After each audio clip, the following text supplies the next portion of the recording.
नमस्कार।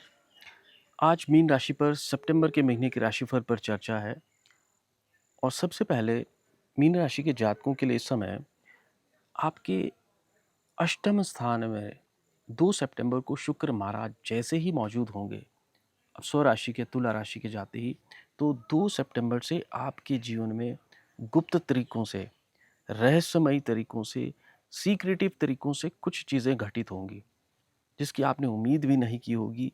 ऐसे घटनाक्रम इन दिनों में आपके साथ आरंभ हो जाएगा। सबसे पहला घटनाक्रम, गुप्त प्रेम प्यार, गुप्त संबंध, किसी के साथ सीक्रेटिव रिलेशनशिप आपका यहाँ पर बनने का प्रबल योग बन रहा है।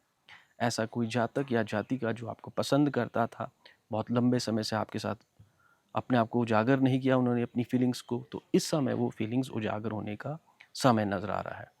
दूसरा, यहाँ सीक्रेटिव तरीके से, रहस्यमयी तरीके से आपके जीवन में धन प्राप्ति के योग बन रहे हैं, जिसे कई बार ज्योतिषीय भाषा में घड़ा हुआ धन कहते हैं।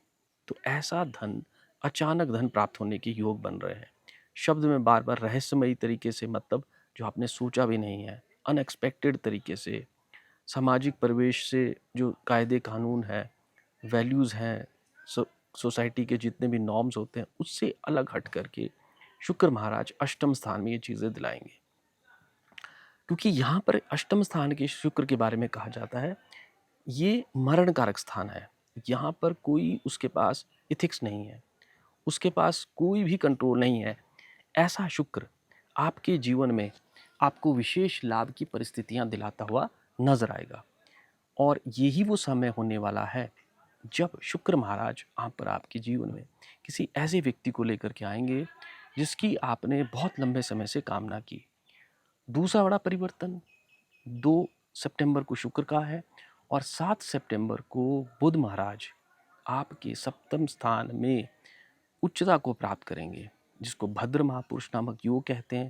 पंच महापुरुष योग में जो बुध का योग बनता है केंद्र स्थान में, इस भद्र पुरुष योग के दो मायने हैं। पहला मायने, कोई ऐसा भद्र पुरुष, एक बहुत ही अच्छा पर्सन, बहुत ही ज़बरदस्त तरीके से आपकी लाइफ में आता हुआ नजर आएगा, मित्रताएं बढ़ेंगी।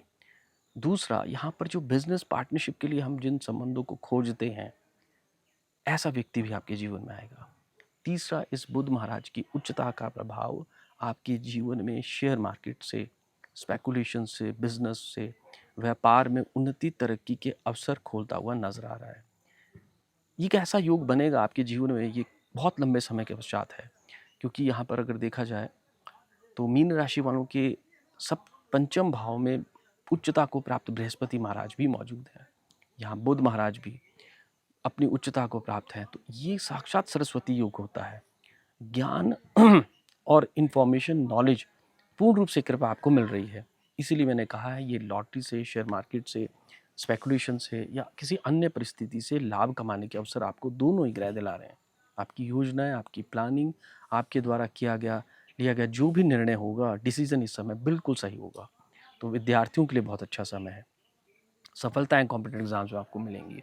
और वहीं पर इस समय व्यापारी वर्ग जो है वो दूर दूर क्षेत्र में जाकर के अपने व्यापार में सफलताएं प्राप्त करेंगे।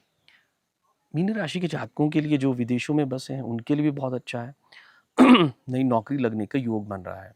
करियर में बदलाव के अवसर इस समय आपको पूर्ण रूप से नजर आएंगे। ये यहाँ पर प्रभाव है बुध महाराज का भद्र महापुरुष नामक योग से। भद्र लोग मतलब अच्छे लोगों की संगत मिलने वाली है, तो जीवन सही दिशा में चलेगा। कुसंग कुमार्ग से निकलने का बहुत अच्छा समय यहाँ पर नजर आ रहा है। एक और बड़ी विशेष परिस्थिति खास तौर पर मीन राशि की जातिकाओं के लिए जो घर गृहस्थ में है, घर के ऊपर जो दबाव है वो भी आपका 18 सितंबर को समाप्त होने वाला है। क्योंकि चतुर्थ स्थान के मंगल नीचता को प्राप्त करते हैं। हालांकि वहाँ पर जो है मिथुन राशि है आपकी जन्म कुंडली के हिसाब से, परंतु काल पुरुष कुंडली में चौथा मंगल दुष्प्रभाव लाता है, जीवन में परेशानियां लाता है, गृहस्थ में झगड़े कराता है, फसाद कराता है, घर में कोई ना कोई बीमारी लेकर के आ जाता है, कर्जे में डाल देता है। चौथा मंगल भाइयों में विवाद कराता है, माता के स्वास्थ्य में हानि कराता है और वास्तु दोष का प्रबल रूप से निर्माण करता है।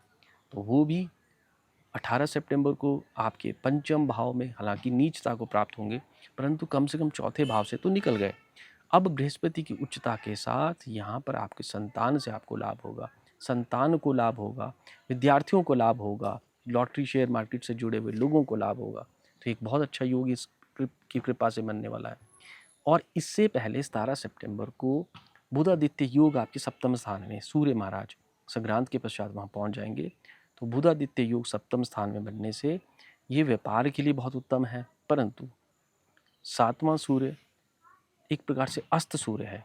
यहाँ पर आपका आत्मविश्वास कहीं कमज़ोर होगा, कहीं आपके बॉस से अनबन हो सकती है, कहीं आपके द्वारा आपके स्पाउस में जो है विशेष तौर पर आप देखेंगे एटीट्यूड की प्रॉब्लम्स आ जाएंगी। जिसको कहते हैं वो बहुत ज़्यादा एग्रेसिवली डील करेगा, समझेगा नहीं आपको, एग्रेशन में रहेगा, अंडर कॉन्फिडेंट होगा। तो उससे जो है वो थोड़ा सा सावधानी आपको उस समय बरतनी है। इसी बीच मंगल और बृहस्पति का योग शनि महाराज जिसमें आप इस समय वर्तमान परिस्थिति में मीन राशि के जातक जो हैं साढ़े साथी के दुष्प्रभाव में है शनि महाराज।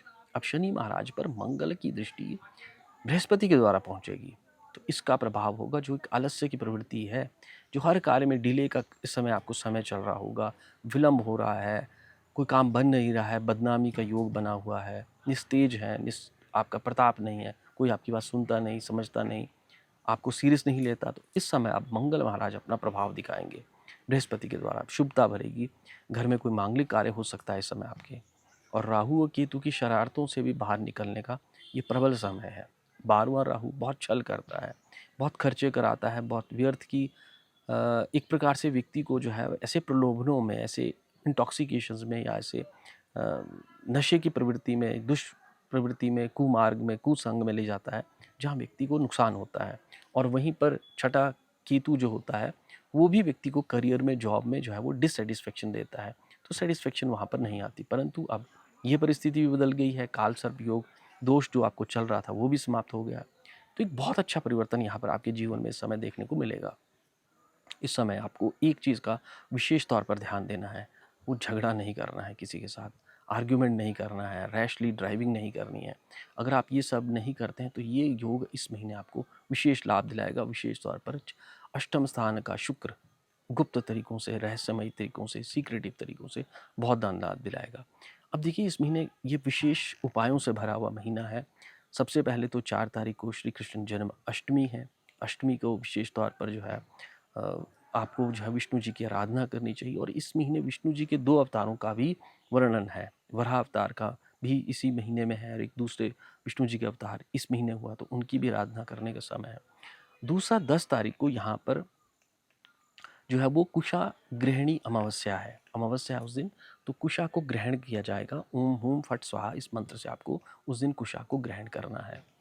और 14 तारीख को जो है वो हमारे पास यहाँ पर चतुर्दशी है, कलंक चतुर्दशी, तो उस दिन चंद्र दर्शन निषेध है आपके लिए। सबसे इम्पॉर्टेंट इसमें इस महीने का जो सितंबर में रहने वाला है, 27 सितंबर को अश्विन मास आरंभ हो जाएगा।